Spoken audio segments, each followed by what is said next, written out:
Hey, good morning, everyone, and welcome to this live on 3 ways that you as a business owner are bridging the gap for your customers. So thank you for joining me this morning. It is a Wednesday morning here. I am in Michigan. We are on the edge of getting a snowstorm today. So it is cold outside. My coffee is on the brewer right now. I have my fleece blanket that I am working with today to keep warm. So thank you so much for joining me. I'm excited to dive in to a few of these ways or these tips that helps you as a business bridge the gap for your customers and that customer journey. And this talk, I'm going to give just a few quick tips, but this talk itself, I'm going to go into a little bit more detail in a live training that I'm going to be doing in my Facebook community tomorrow. So if you wanted to get access to that replay and get the more in-depth training on this, then that will be available if you see the link in my bio to join the free community. So let's dive into these 3 ways that you're bridging the gap for your customers.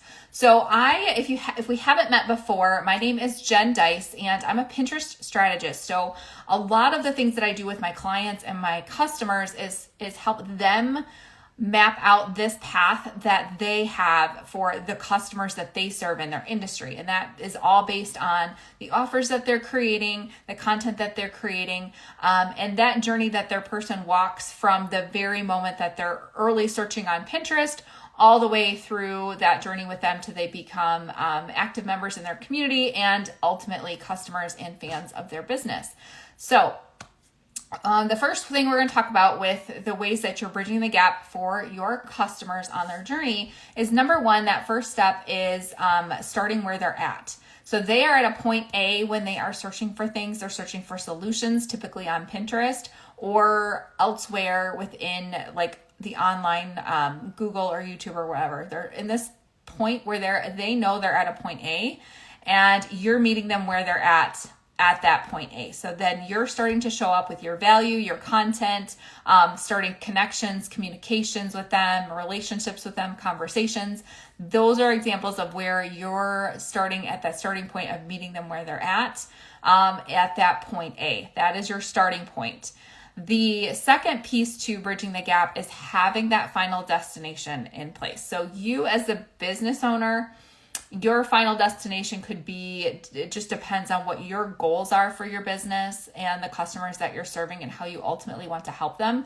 You can have multiple endpoints for that starting point. That could be as simple as having somebody join your email list. It could be somebody booking a call with you. It could be somebody purchasing from you or becoming a client or a buying customer of yours, depending on what you have in your business. That is your endpoint, but your customers, they may not see that clearly yet. Remember, they're at a point A, and you know that ultimately the bigger solution for them is going to be over here at point B. They may not know that yet, so that is why they are over here looking, they're trying to solve a problem, and they're trying to figure out what that point B is. They're trying to figure out ultimately what is going to help them. Some of them, are a little further along and they know what that could be. Others are just starting that discovery process.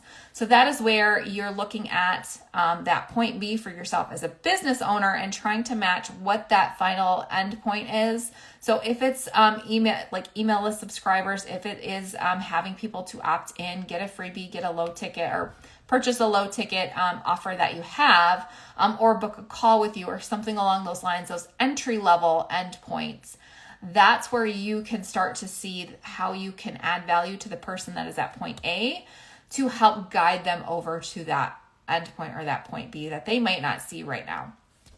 So that is kind of number 1 is that starting point. You're bridging the gap because you know what the starting point is for your customers and you know what ultimately is going to help them solve that problem. So you know what that endpoint is or what that destination is for them, but they might not already always know that. So your job then to bridge that gap, because we have that gap from your point A to your point B, is then to map out that customer journey. So when you're bridging that gap for them, that is where you are guiding them and you have those certain check-in points, certain checkpoints with them.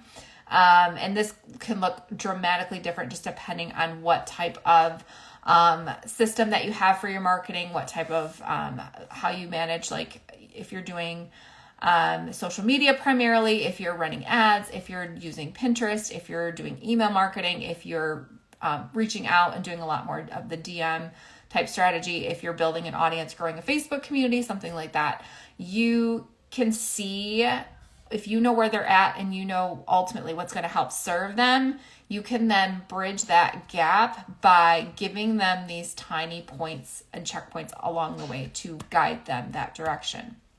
So those are just a few of the ways that you can help bridge the gap, is just knowing that starting point, knowing that end point, and then mapping out the steps in between that's going to help somebody get to that end point in a way that's going to help, that's in alignment with what you're offering, what they're looking for, and how you can best serve the right people in your business. And that typically, for me with clients working on Pinterest, they are really targeting and looking at people who in their niche would be searching on Pinterest, and what stage that they would be searching for, and what types of things that they would be searching for on Pinterest.